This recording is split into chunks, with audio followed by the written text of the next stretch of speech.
Soy Fernando Díaz Villanueva. Hoy es 28 de enero de 2025 y esto es La Contracrónica.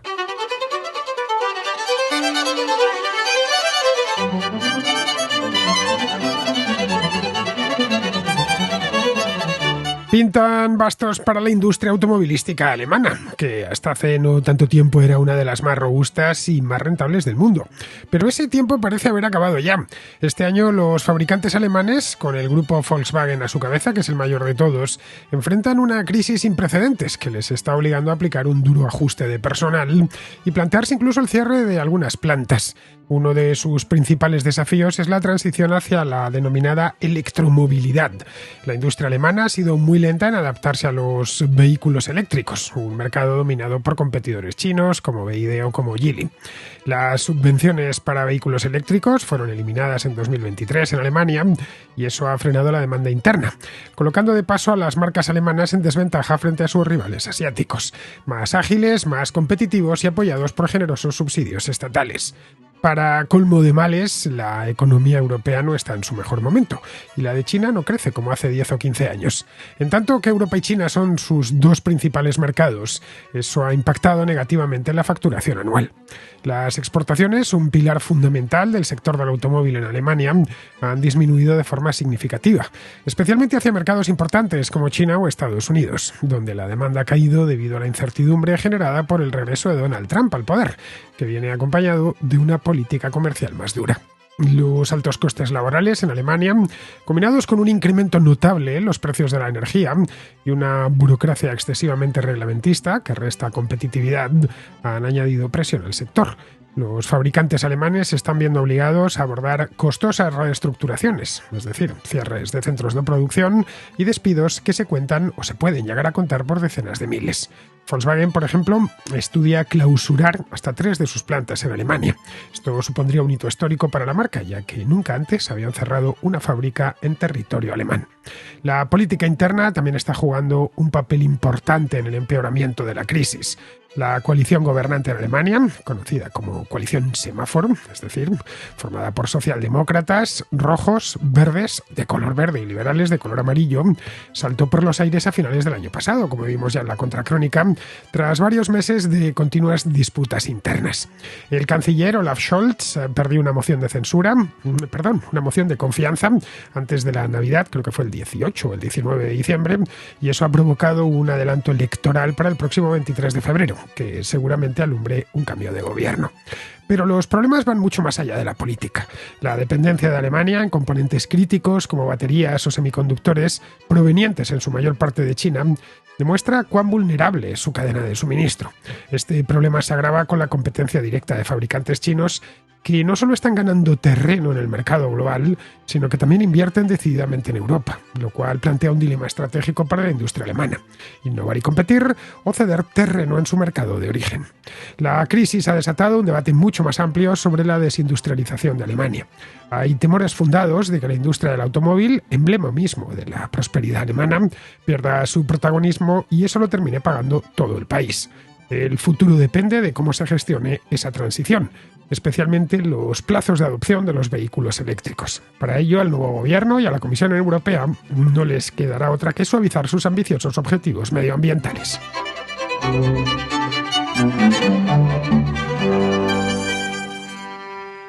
Se estima que en todo el mundo hay circulando en torno a unos 1.500 millones de automóviles. Sí, 1.500 millones de automóviles. Son más de los que uno se imaginaba hasta que se va a mirarlo a la estadística.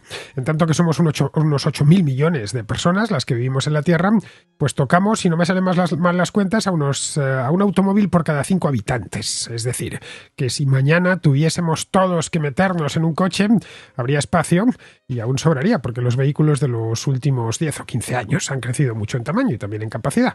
No son como aquellos vehículos de mi infancia, esos Seat o esos Renault o Citroën, en los que cabía la familia de 5 personas justita. Hoy los vehículos son gigantescos, el vehículo promedio ha crecido muchísimo. Bien, la mayor parte de esos 1.500 millones de automóviles se han producido, como es normal, en las 2 o 3 últimas décadas, es decir, más o menos desde principios de este siglo. Cada año se fabrican unos 90 millones de automóviles nuevos, de los cuales 70 70 millones son turismos y el resto son vehículos comerciales, lo que en España conocemos como furgonetas.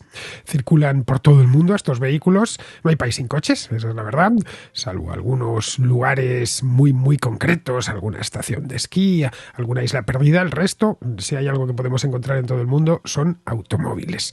Pero en torno al 80% de esos automóviles nuevos, de esos 90 millones de automóviles que se recién fabricados, que se añaden al mercado todos los años, el 80% salen de 10 países.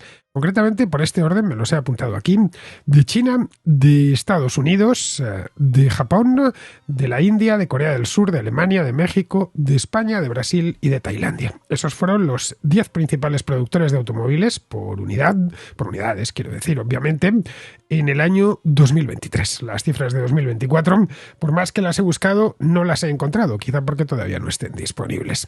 El mayor productor del mundo es China, que en 2023 fabricó 30 millones de automóviles. Eso supone un tercio, el 32% exactamente. Seguido de Estados Unidos, con 10 millones y medio, Japón con 9 millones, la India con casi 6 millones, Corea del Sur, Alemania y México con unos 4 millones cada uno, España y Brasil con unos 2 millones y medio y Tailandia con 1.800.000. Bien, aquí tenemos el 80% de toda la fabricación mundial anual. Pero no todos los vehículos son creados iguales. Hay países especializados en vehículos económicos y pequeños, y otros que producen automóviles de lujo, de altas prestaciones y, por lo tanto, porque lo bueno se paga, de elevado precio. El fabricante promedio obtiene un margen muy pequeño por cada vehículo vendido. Esto es algo que se suele ignorar cuando uno va a comprarse un coche, y es lo poco que está ganando por cada uno de los vehículos. Y vamos, qué sé yo, al concesionario, por ejemplo, a comprar un Seat Ibiza, realmente Seat, es decir, el grupo Volkswagen, está ganando muy poquito con ese Seat Ibiza que nos acaba de vender. Tienen, por lo tanto, que vender muchísimo. Y por eso la industria automovilística se ha ido concentrando en muy pocos grupos a lo largo de los últimos 25 años. Es decir, que marca no siempre se corresponde con fabricante, cosa que sí sucedía hace muchos años. Volkswagen, por ejemplo, que es uno de los más grandes del mundo, dependiendo de la estadística que miremos, por facturación, por unidades fabricadas, encontraremos siempre los mismos. Volkswagen puede estar el primero o el segundo, tiene varias marcas. La propia Volkswagen, que es como la marca estrella, luego tenemos Audi, tenemos Seat, tenemos Skoda, tienen también marcas de lujo, como puede ser Porsche o Lamborghini, tienen incluso marcas de camiones como MAN o como Scania, que creo que también pertenece al grupo Volkswagen. Luego hay otros grupos, hay uno llamado Stellantis, que es muy reciente, se formó hace poco tiempo, que también está entre los grandes, por supuesto, que ni siquiera es conocido la marca Stellantis por el gran público, a no ser que uno se dedique a esto, o a vender coches, o sea muy aficionado. Pero sí, en cambio, son conocidas las marcas que lo componen. Marcas que fabrica Stellantis, como pueden ser Citroën o Fiat o Peugeot, Opel también es de Stellantis, Jeep, Dodge, Chrysler, Alfa Romeo, en fin, muchísimas más.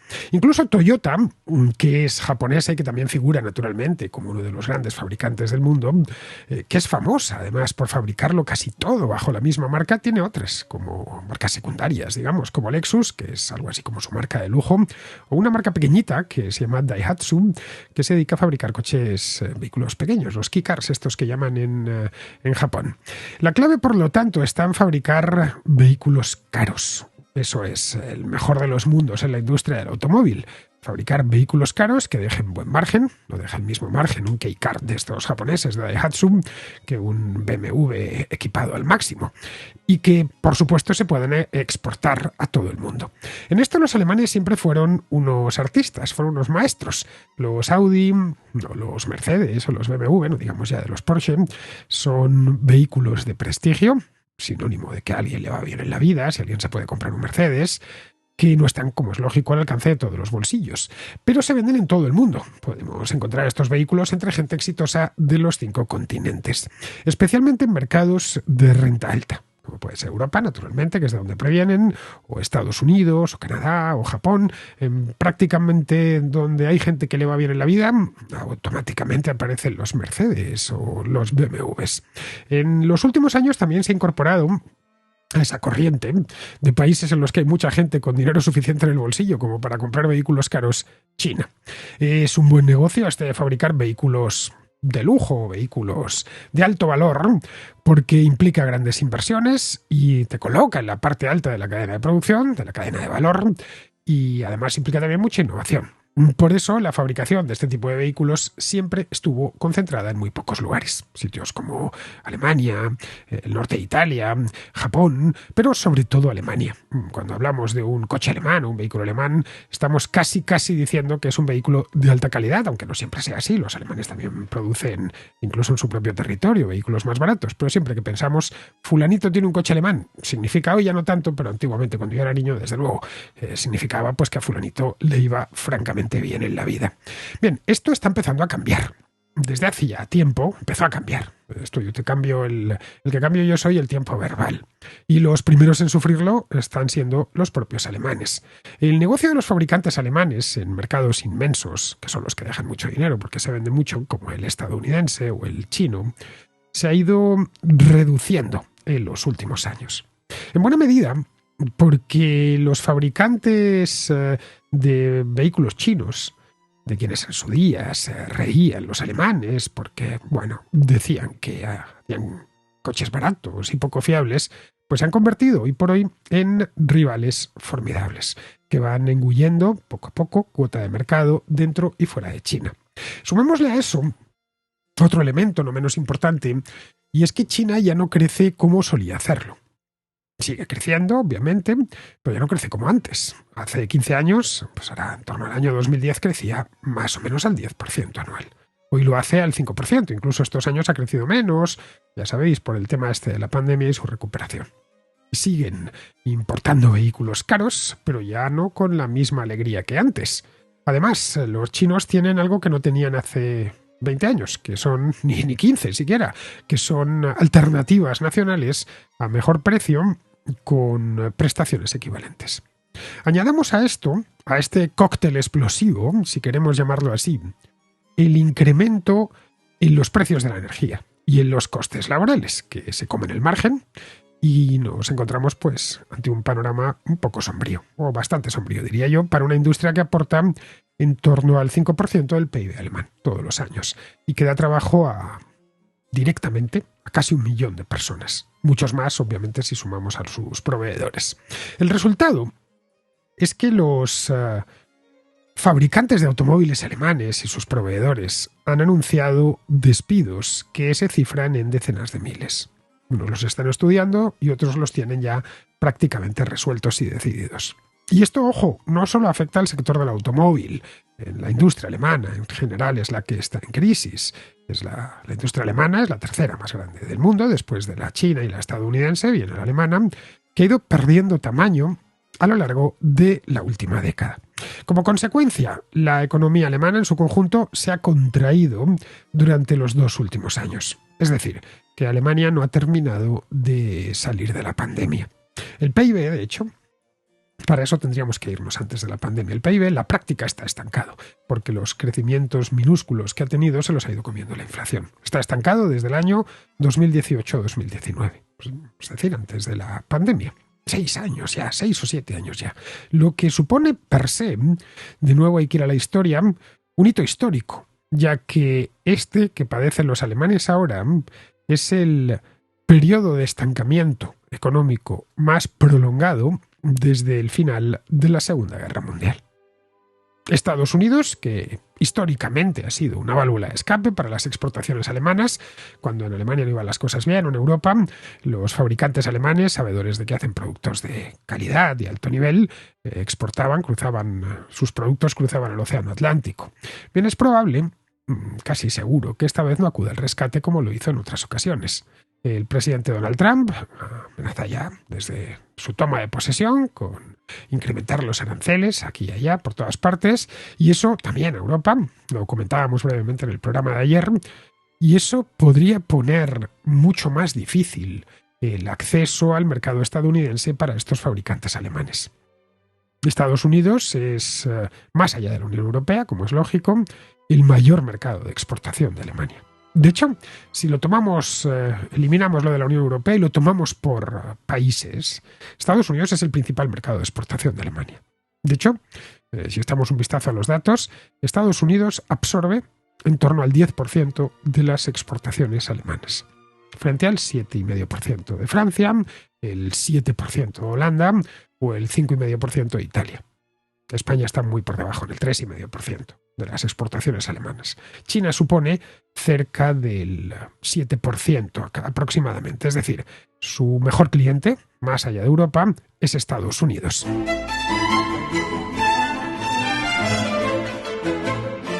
Para los alemanes, que están llamados a las urnas el próximo 23 de febrero, la crisis política en Alemania, ya la hemos visto aquí en La Contra, lo vimos a finales del año pasado, en diciembre, os hice un programa especial sobre la moción de confianza que perdió Olaf Scholz y el panorama un tanto complicado que tiene la izquierda, más allá del SPD, también los verdes en Alemania para seguir en el gobierno. Lo más probable, y las encuestas son insistentes en este tema, es que el próximo gobierno alemán sea un gobierno de centro-derecha o directamente derecha. Lo que no sabemos es qué gobierno habrá.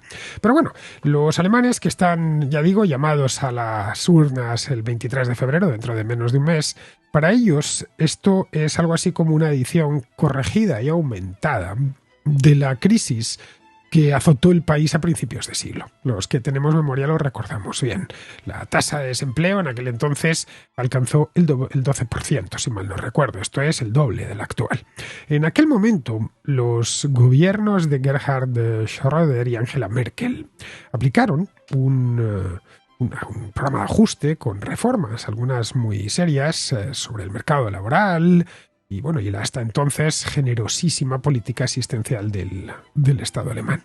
La economía se reactivó en torno al año 2005, descendió el desempleo, creció la competitividad de la industria alemana y eso allanó el camino para 2 décadas largas de crecimiento sostenido. La crisis del año 2000 se debió en buena medida a los costes de la reunificación.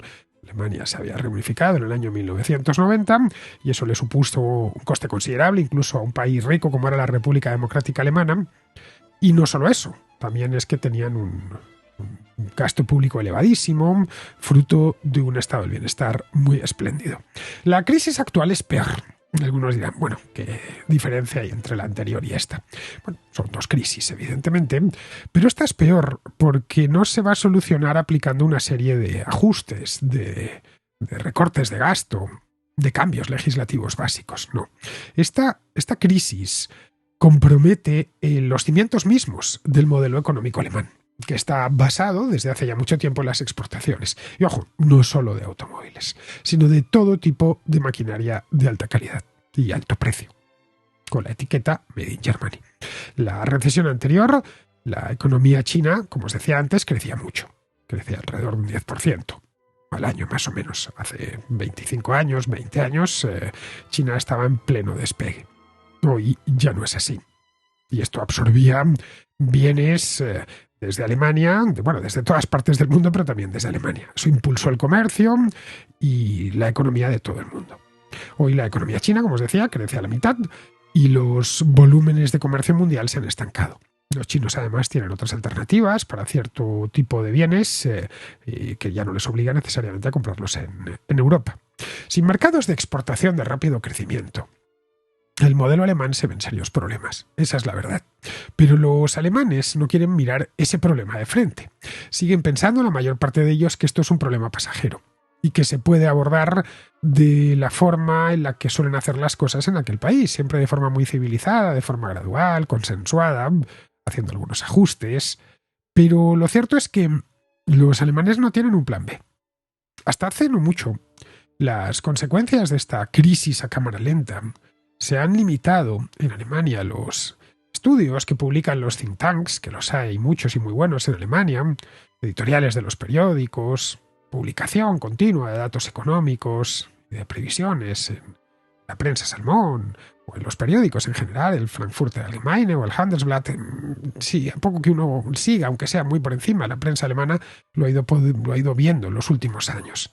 Pero claro, eso tiene muy poco impacto en el votante medio. A finales del año pasado, esta crisis económica latente se trasladó a la política. Casi todas las encuestas muestran que, por un lado, la izquierda se puede ir despidiendo del poder y, por otro lado, cómo la economía supera a la inmigración, supera a la seguridad ciudadana, supera por muchísimo al cambio climático como la principal preocupación de los alemanes. No es casual que el gobierno de Olaf Scholz sea, y os lo contaba el mes pasado, el más impopular desde que esto se calcula o se pregunta con la fundación de la República Federal de Alemania allá por 1949. En Berlín tratan de hacer encaje de bolillos para hacer los ajustes y sostener los ajustes que creen oportunos y sostener el actual modelo económico, que como os digo depende de las exportaciones y de la industria manufacturera. Prácticamente no hay ideas nuevas para fomentar la inversión en otros ámbitos, impulsar el comercio dentro de Europa o abrirse a sectores de rápido crecimiento, como los tecnológicos, por ejemplo. Scholz, cuya coalición, como os decía, se derrumbó en el mes de noviembre, debido a tensiones internas sobre política económica, sobre lo que discutieron Scholz y sus entonces socios liberales, fue sobre economía, y es lo que hizo que se rompiese la coalición, ha estado presionando a la Unión Europea, a Bruselas, para que firme con carácter de urgencia nuevos acuerdos comerciales con otros países del mundo que animen las exportaciones alemanas.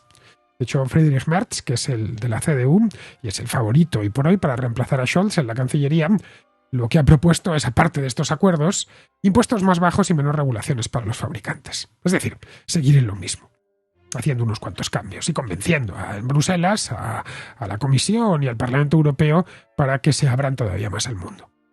El problema es serio porque la producción industrial alemana ha caído mucho, ha caído un 15% desde 2018.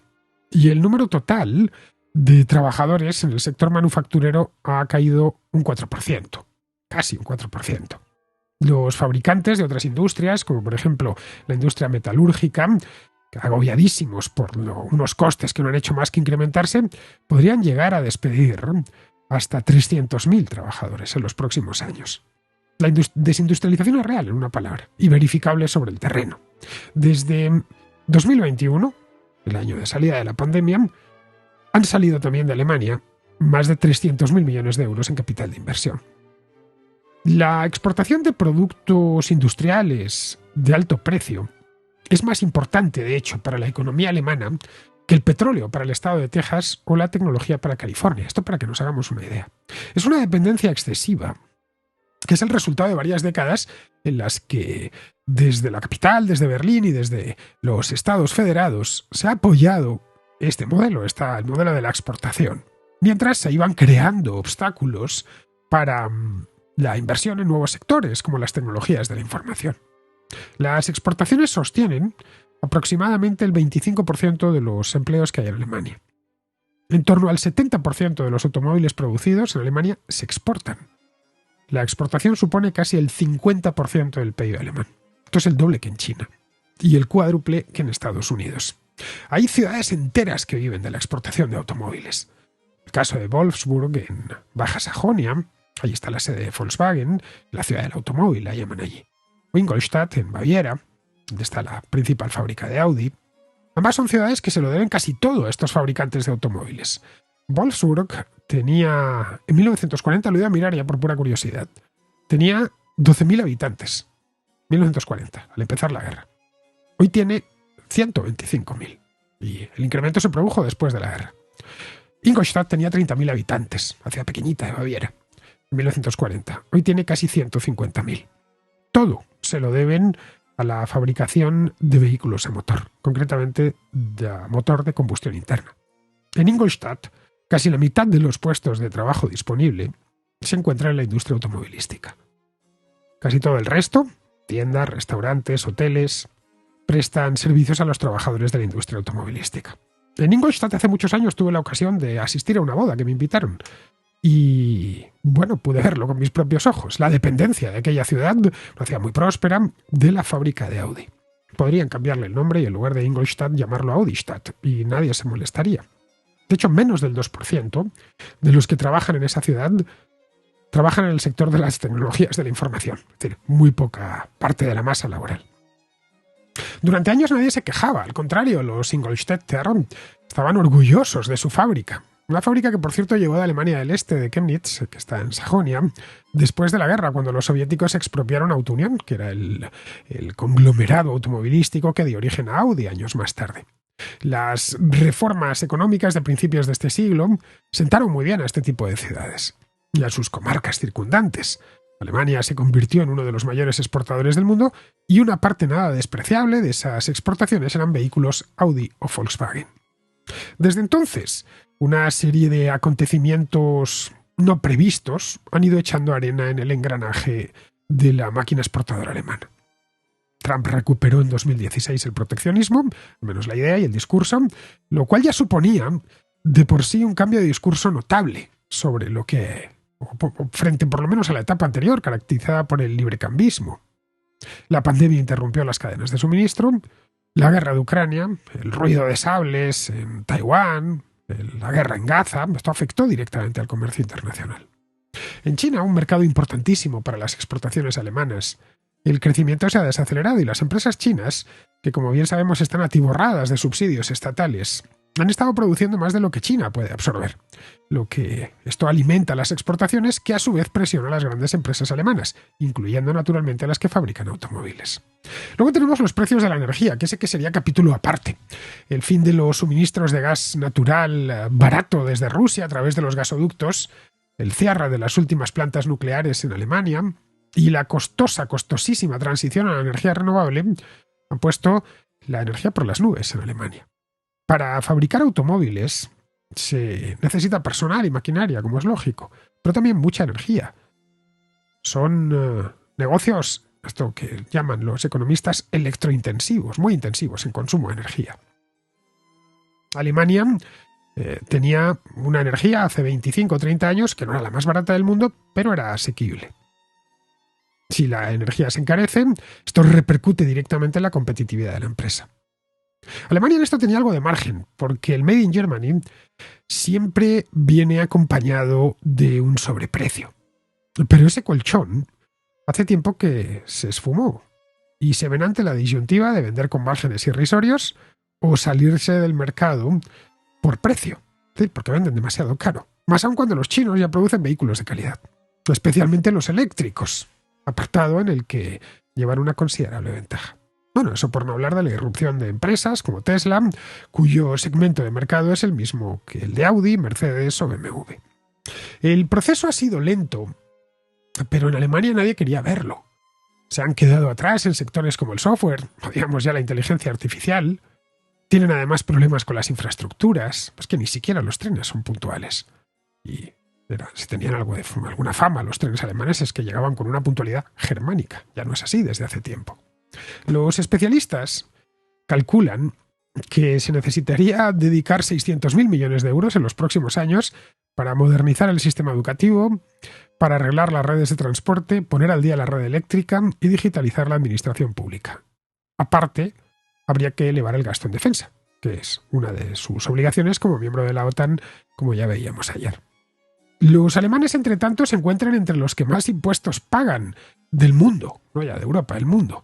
El año pasado, 2024, un trabajador alemán medio sin hijos pagaba de promedio el 48% de su salario bruto en impuestos y contribuciones a la seguridad social.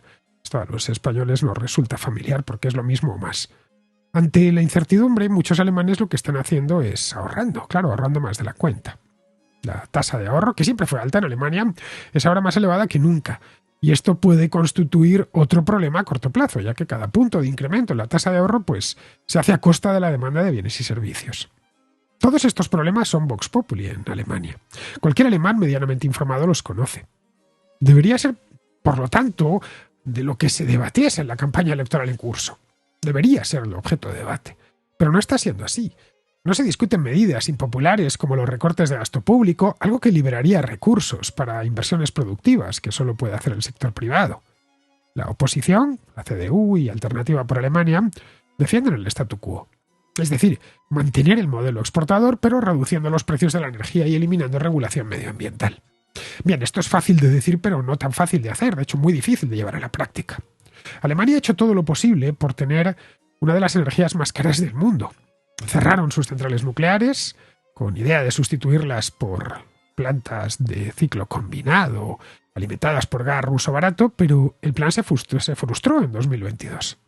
La transición renovable está siendo dura y costosa porque Alemania no es un país ni especialmente soleado como España, ni especialmente venteado como el Reino Unido, ni tiene grandes saltos para generar la hidroelectricidad porque es un país esencialmente llano. Es decir, que necesitan una capacidad inmensa de generación en forma de placas solares o de aerogeneradores para producir lo suficiente. Hoy aproximadamente, y tras un gasto gigantesco, el 55-60% de la generación es renovable.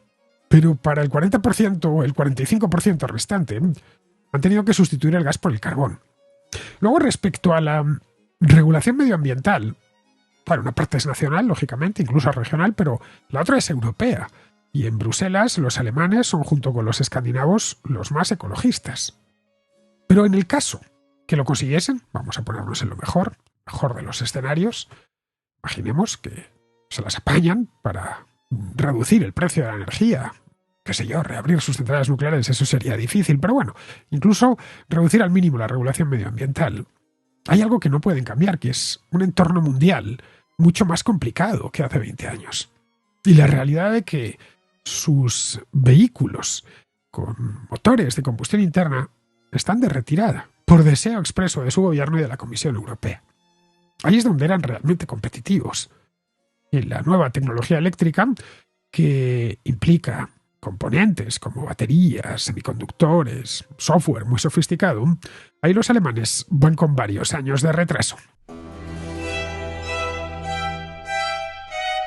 Vamos con la contrarréplica. Empezamos con Felipe, que pregunta sobre la intervención de Pedro Sánchez en el foro de Davos. Hola Fernando, me gustaría preguntarte sobre tu opinión sobre las palabras de Pedro Sánchez en Davos y si crees que éstas le van a pasar factura en cuanto a la relación con Estados Unidos.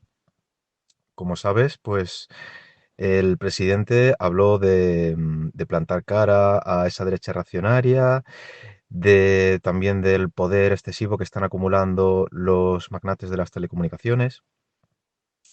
Y claro, todo esto lo hace en Davos. Es verdad que, pues, no es un sitio cualquiera. Y el día anterior a la toma de posesión de Donald Trump. Donald Trump, que en su toma de posesión pues, se rodeó de estos magnates de las telecomunicaciones por ese impulso que quiere hacer de la inteligencia artificial. Y bueno, pues una muestra de intención de por dónde va a ir la política americana. Eh, entonces, pues bueno, ahí le preguntan qué opina de países como Francia y España, pues que no cumplen los deberes en cuanto a inversión en defensa. Y claro, él se centra en específicamente la respuesta en España y habla de, claro, de la posibilidad de poner un arancel del 100%. Entonces, bueno, pues es verdad que España está lejos, bien lejos de acercarse al entorno BRICS, porque bueno, pues BRICS, como ya se habla en otras ocasiones, pues al final son países que lo que comparten pues una cierta pujanza económica, pues que tienes países pues con unas economías plenamente desarrolladas, tienes incluso la segunda, podríamos decir, en ciertos aspectos, primera economía del mundo, que podría ser China. Y pues luego tienes a países pues que están bien lejos de aquello, ¿no? Pues como puede ser Sudáfrica, ¿no? Pero bueno, que es verdad que son países que, pues, que quieren rehacer un poco las balanzas comerciales, que ahora mismo está todo muy de cara hacia el dólar, ¿no? A Estados Unidos. Entonces, pues quieren un poco decirle al mundo que, oye, queremos una parte de ese pastel. Entonces, España está muy lejos de estar ahí. Argentina sí que es verdad que estuvo bastante cerca y curiosamente, personalmente creo que en algún punto han saltado las armas en Washington y ha sido cuando ha surgido la figura de Javier Milei. Entonces, como sabemos que Estados Unidos, ciertos países los quiere tener alineados y en ocasiones sospechamos que ha puesto el dedito a la balanza hacia un candidato, hacia otro, y se cree que en España pues también ha ocurrido esto en alguna ocasión. ¿Crees que en Estados Unidos le han cogido la matrícula a Pedro Sánchez? ¿O simplemente, pues bueno, que saben que él lo ha usado en clave interna, como bien dices, y bueno, pues lo vamos a dejar estar? Es verdad que dicen que van a aumentar el gasto en defensa, que ya nos lo han dicho más veces y no parece que no llegan a cumplirlo nunca. Porque claro, se habla del entorno 2029, que curiosamente pues va a ser pues cuando esté finalizando la candidatura de Donald Trump. Entonces, pues bueno, yo creo que también hay un exceso de optimismo por parte del gobierno de España hacia que en el 2029 pues haya un giro a la política americana y que bueno, pues la siguiente administración ya no nos pida hacer esa inversión en defensa, ¿no? Como bueno, pues que relajará las cosas, que incluso a lo mejor llega a los demócratas y les da todo más igual. Y bueno, no, yo en eso tengo mis dudas personalmente. Yo creo que Estados Unidos ha elegido muy bien su rumbo y le va a exigir a Europa lo mismo dentro de 4 años o más, porque vivimos en un mundo muy cambiante y bueno, pues Estados Unidos tiene muy claro hacia dónde quiere ir. Y bueno, pues eso, quería preguntarte si crees que Estados Unidos en algún momento, en un entorno quizá de medio plazo, porque es verdad que nuestra economía dentro del PIB mundial, pues somos algo bastante irrisorio, pero bueno, sí que en algún momento pues dirán, oye, en España no nos gusta el rumbo que están tomando las cosas, vamos a ver qué podemos hacer por aquí. Nada. Muchas gracias por tu programa, que es una pasada, nos tienes a todos enganchados aquí todas las mañanas y se ve el trabajazo que haces, que es increíble, que bueno, siga así y espero que todo te siga yendo genial. Lo de Sánchez en el foro de Davos el otro día es que era muy triste, Felipe. Estaba prácticamente hablando a solas, daba pena. Su comparecencia despertó, no sé cómo decirlo sin hacer sangre, despertó cero atención. Había no más de 30 personas, prácticamente todas del séquito del propio Sánchez y algún periodista español, ya. El resto de la sala estaba vacío y ojo que era una sala muy grande, de unas 750 plazas. Respecto a su intervención, pues a ver, era todo pura charlatanería, en clave interna, por supuesto, para que lo llevase luego El País, El Diario, La Sexta, etcétera, y pudiesen presumir de que se trata Sánchez de un líder mundial que planta cara a Trump y a toda la ultraderecha. ¿Qué efectos tendrá esto en España?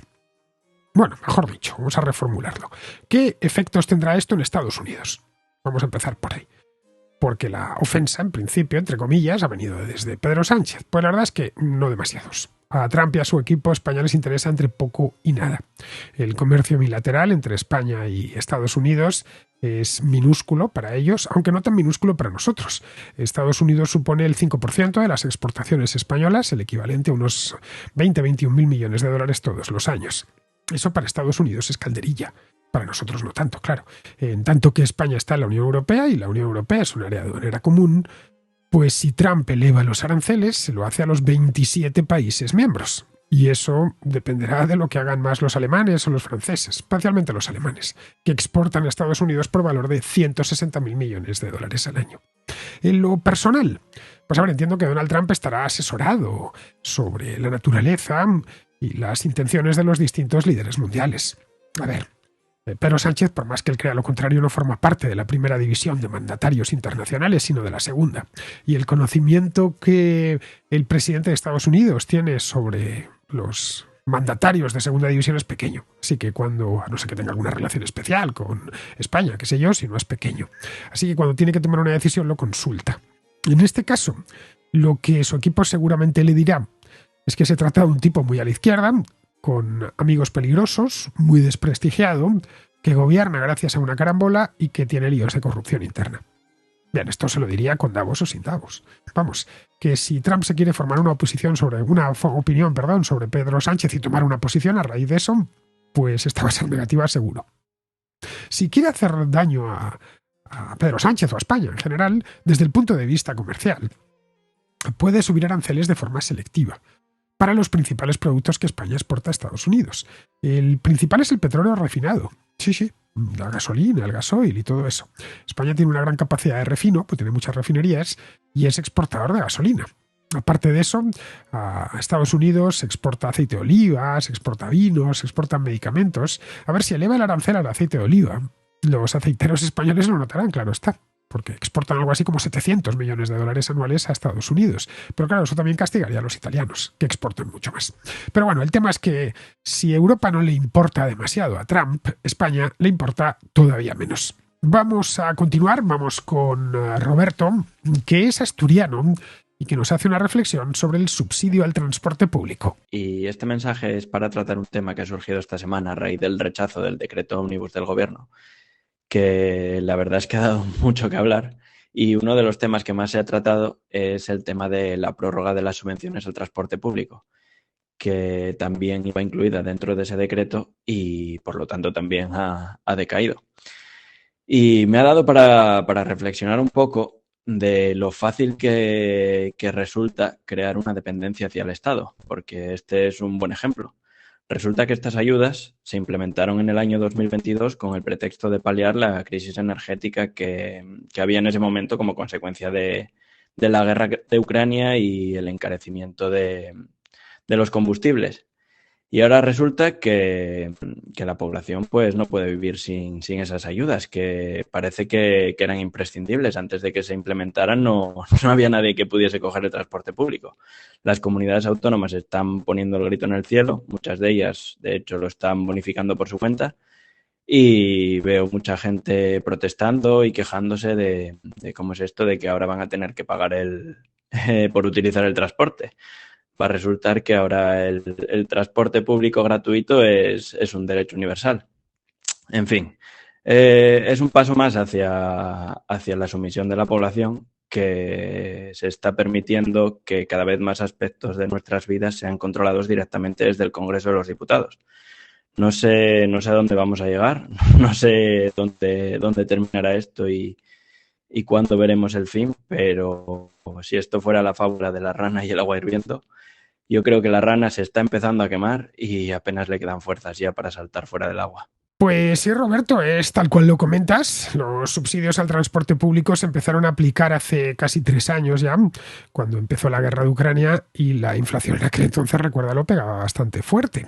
El hecho es que el transporte público urbano en España ya estaba subsidiado y lo que se hizo entonces fue subsidiarlo todavía más. Tanto por parte del Estado como de las comunidades autónomas. A ver, yo soy usuario de transporte público y en Madrid el billete de 10 viajes para el metro y el bus, el famoso Metrobús, pues se ha quedado un poco más de 6 euros, 6,10 creo, una cosa así. Es decir, unos 60 céntimos más o menos por viaje, cuanto antes costaba 1 euro el viaje con ese bono. Lo mismo ha sucedido con los abonos de transporte, y no digamos ya con los cercanías y los regionales, que eran tan baratos, que han sido tan baratos que si viajabas mucho en ellos eran prácticamente gratis. Eso ha traído una cosa buena, más gente se ha animado a tomar el metro, el autobús, y unas cuantas malas. Se ha abusado de los abonos, se ha sometido a la red ferroviaria a una tensión extra cuando ya se encontraba muy tocada, se ha comprometido la viabilidad financiera de los operadores y ha supuesto una sobrecarga en el presupuesto. La cuestión es que, como te decía antes, el transporte público en España ya no era caro, ya era barato antes de estos subsidios. Hasta antes de que les diese por regalarlo. Si lo compramos con otros países, tomar el metro, el bus o el cercanías en España era en muchos casos extraordinariamente barato, porque ya estaba muy subvencionado. Pero es que en estos 3 años ha sido casi gratis. De haber mantenido el subsidio, que era, ojo, un subsidio temporal, durante 5 o 6 meses, esos meses centrales del año 2022, que eran cuando estaba en todo caso justificado, no sé, como algo temporal, pues nada hubiese pasado. Se hubiese vuelto a los precios originales en el mes de octubre o noviembre y ya la gente lo hubiese tomado como algo temporal, una ayudita. Pero es que han sido casi 3 años y la gente se ha acostumbrado a esos precios de risa. Esa costumbre la han convertido en un derecho. A ver, a mí no me parece mal que las redes de transporte urbano reciban algunas subvenciones municipales o incluso autonómicas, porque en fin, sacan coches de las calles y eso mejora la calidad del aire y descongestiona la ciudad. Pero las operadoras de transporte público deberían cubrir la mayor parte posible de sus gastos con los ingresos por billetes, porque tienen que realizar luego además inversiones caras en material móvil, muchas veces en infraestructuras de almacenamiento, depósitos, etcétera, y eso no es barato. Es decir, que si queremos subsidiar el metro, por ejemplo, bueno, pues que se dedique eso a mantener en buenas condiciones la red y no tanto en subsidiar los billetes. Pero en fin, bueno, ya sabes que lo gratis no se valora y se toma como un derecho hasta que nos encontramos con la cruda realidad de que nada es gratis en esta vida, pues salvo, no sé, la gracia de Dios. El resto lo pagas tú o lo pagan tus descendientes o te lo paga el vecino. Bien, vamos ahora con Pablo, que pregunta por la Argentina de Javier Milei. Estimado Fernando, quería saludarte a ti y a todos los contrascuchas como siempre. Sé que sois una comunidad maravillosa y bueno, tú ya sabes lo mucho que me gusta tu programa. Quería enviarte esta contracrónica porque hace bastante que no escucho nada que hable sobre Argentina y creo que llegado a este punto ya se puede empezar a hablar de los resultados de Milei. Y no solo eso, sino que además se habla mucho de los resultados, de cómo ha bajado la inflación, pues también esto deberíamos compararlo en cómo estaría la inflación si no se hubiesen tomado las medidas que ha tomado Javier Milei. Es decir, que el resultado ha sido espectacular. No nos extrañaría que en algún momento lo nombren para el Nobel de Economía, porque sinceramente ha bajado la inflación muy enormemente y además no ha destruido empleo. El nivel de empleo está a niveles básicamente iguales que los del año anterior y la actividad económica está en aumento. Yo quería centrarme un poquito en las cosas que yo leo en los comentarios de los vídeos y veo que sí que es verdad que hay gente que lo critica, me refiero a argentinos directamente, muy mayoritariamente la gente está increíblemente contenta. Dicen que los trabajadores tienen empleo, que ahora con los salarios que tienen sí que les llega a final de mes y bueno, que hay mucha esperanza, que era lo que necesitaba Argentina. Y dicho esto, hay que decir cómo un poco lo ha conseguido. Yo sigo mucho a Javier Milei y creo que entiendo su filosofía. Él es un libertario, pero entiende de que hay muchas personas que dependen del sistema criminal que hay. Así que hay que ir desmontándolo ordenadamente y con mucho ojo. Por eso él no ha dolarizado aún. Él sigue los pasos que debe, porque si lo hiciese a las bravas, que sería como Menem, pues sí, podría solucionar todos los desequilibrios macroeconómicos, pero la izquierda tendría muy fácil hacer que las calles ardiesen y echarle, como Menem, que tuvo que huir en un helicóptero. Así que, bueno, Javier Milei va con pie firme, pero despacito, paso a paso, y los resultados realmente son asombrosos porque la sociedad argentina entendió el mensaje de Milei que llevaba años esforzándose en transmitir, han confiado en él, le han dado un margen y están viendo los resultados. Por eso su popularidad no solo no está intacta, sino que incluso crece.